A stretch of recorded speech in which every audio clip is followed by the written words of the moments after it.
The Cathari had called it the Tomb of Infinite Darkness. For 3,000 years, their greatest scholars, engineers, and mystics had worked to contain what lay within. The entrance was sealed with quantum locks, temporal barriers, and enough exotic matter to collapse a small moon. Warning beacons in 17 languages broadcasted across subspace, declaring the site forbidden to all sentient life.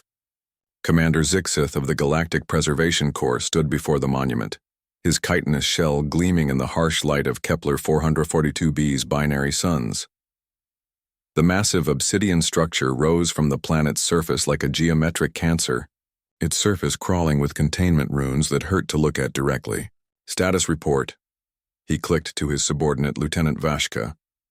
All seals intact, Commander. Quantum resonance at baseline levels. Temporal flux contained within acceptable parameters. The entity remains dormant. Vashka's tentacles worked frantically over her scanner array. Wait. I'm detecting a minor fluctuation in Sector 7. Zixith's compound eyes focused on the readout, a barely perceptible wobble in the containment field, lasting less than a nanosecond, probably just solar interference. Log it and continue monitoring. But the fluctuations continued. Over the next few hours they grew stronger, more frequent. The ancient containment systems, built to last until the heat death of the universe, began to strain. Warning lights that hadn't activated in millennia suddenly blazed to life. Commander! Vashka's voice carried a note of panic that her species rarely displayed. The primary seal is compromising. Something's pushing through from the inside.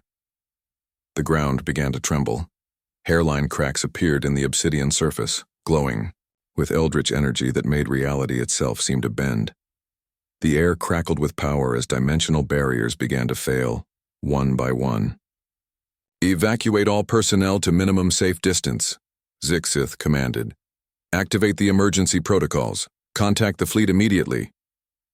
The cracks widened. Ancient stonework, reinforced with technologies that predated galactic civilization, began to crumble. Whatever had been imprisoned for 3 millennia was finally breaking free.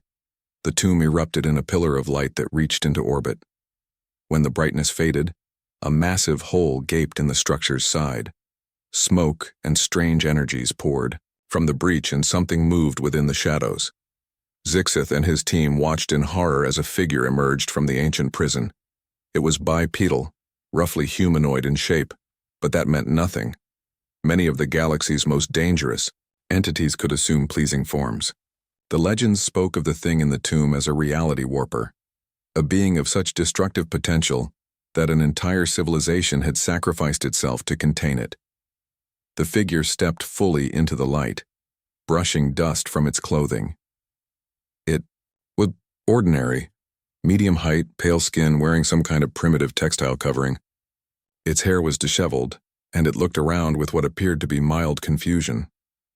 "Excuse me," the human called out, waving at the terrified Galactic Preservation Corps team. "Hi there. I don't suppose any of you could point me toward the nearest spaceport?" I seem to have gotten a bit turned around. Zixith's mandibles clicked in confusion. This was not how ancient cosmic horrors typically behaved. The human approached with a casual gait, hands visible and empty. "Oh, wow. You guys look official. Are you like space police or something? That's so cool. I'm Marcus, by the way." "Marcus. Chen. I was just trying to find my way back to the transit hub on Proxima Station." You are the entity," Zixith stammered. "The Great Destroyer, the reason for the Eternal Seal." Marcus looked back at the smoking ruin of the tomb, then at the Cathari commander. "Oh, that? No, I think there's been a misunderstanding. I'm just a tourist. I was visiting the historical sites on Kepler 442b when I got lost in some kind of cave system. Found this weird underground facility with all these doors and barriers and such. Pretty impressive engineering, actually. Though I have to say, your security could use some work. I just asked the computer nicely and it let me through." "Asked nicely?" Vashka whispered. "Yeah. Turns out the AI was just lonely. Been down there for thousands of years with nobody to talk to. We had a great conversation about ancient poetry and quantum mechanics. Really fascinating stuff, It even gave me a map to the surface. Sweet little computer, really. Bit melodramatic, though. Kept going on about eternal imprisonment and cosmic balance. I think it watches too many holodramas. The Cathari team exchanged glances. 3,000 years of the most advanced containment technology in the galaxy, defeated by politeness? But the warnings, Zixith said weakly. The prophecies. The great evil that would consume reality itself. Marcus scratched his head. You know, I wonder if you guys might be thinking of the previous tenant. The computer mentioned something about a predecessor entity that got relocated to another, to mention about, 3,000 years ago. Apparently there was quite a bit of paperwork involved. Relocated? Oh yeah. Turns out it was just a filing error. The entity was supposed to be in the Andromeda Galaxy the whole time. Wrong cosmic. Coordinates on the imprisonment order. Bureaucracy, am I right? Marcus chuckled. The computer felt pretty bad about the mix-up. It's been processing the correction forms ever since. Zixith looked at the massive ruined structure that had consumed his civilization's resources for millennia.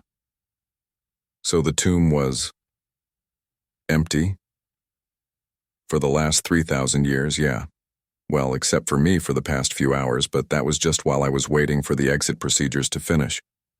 The computer is very thorough. Had to fill out visitor logs, environmental impact forms, temporal displacement waivers. Marcus pulled out a thick stack of forms from his pocket. Got my copies right here. The human looked around at the assembled ships, the military formations, the fear in every alien face present. So anyway, Marcus continued cheerfully. About those directions to the spaceport? My shuttle's parked there and the meter's probably running. Plus, I promised my wife I'd be home for dinner, and you know how that goes. As the Galactic Preservation Corps stood in stunned silence, processing the revelation that their most feared cosmic threat had been defeated by a misfiled form and human politeness, Marcus Chen waited patiently for directions, completely unaware that he had just accomplished what 3 millennia of advanced technology could not. In the end, Lieutenant Vashka gave him a ride.